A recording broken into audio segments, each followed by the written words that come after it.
Begumpet Shri Ramalingeswara Hanuman temple నుండి బయలుదేరిన శ్రీ శబరిగిరీశ మహాపాదయాత్ర సమితి వారి 3వ సంవత్సరం మహాపాదయాత్ర 18వ రోజుకు చేరుకుంది.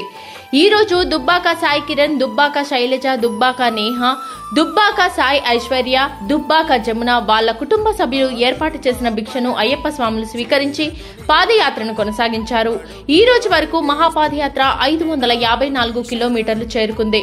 సోములు యాదవ్ గురుస్వామి మరియు బుచ్చిబాబు గురుస్వామి ఆధ్వర్యంలో బయలుదేరిన ఈ మహాపాదయాత్రలో నాగరాజు గురుస్వామి, బాలు గురుస్వామి, దశరథ గురుస్వామి, బబ్లుగౌడ్ గురుస్వామి, కృష్ణ కిరణ్ గురుస్వామి, కెప్టెన్ అనంతకృష్ణ గురుస్వామి, చింటూ నరేష్ గురుస్వామి, పవన్ గురుస్వామి, బుల్లెట్ వెంకట్ గురుస్వామి మరియు 150 మంది స్వాములు ఈ మహాపాదయాత్రలో పాల్గొన్నారు.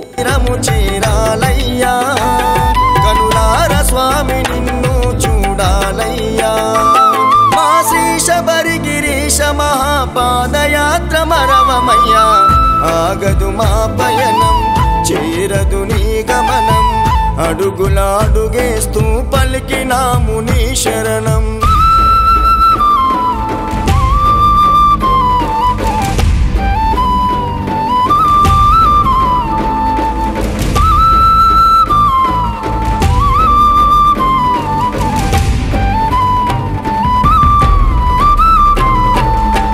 తనువుత తలచిన తనివి తీరదు, మనసుతో పిలిచిన పలకవెందుకు,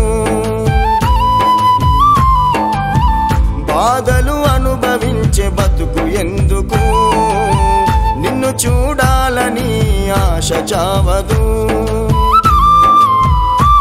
కడసారి కనిపించు నీ దరికి నడిపించు, కడసారి కనిపించు నీ దరికి నడిపించు, నడిచి నడిచి అలసి సొలసినామయ్యా, అలమటించి ఆకలి మరిచినమయ్యా, నడిచి నడిచి అలసి సొలసినామయ్యా, అలమటించి ఆకలి మరిచినమయ్యా, మా శ్రీ శబరిగిరీశ మహాపా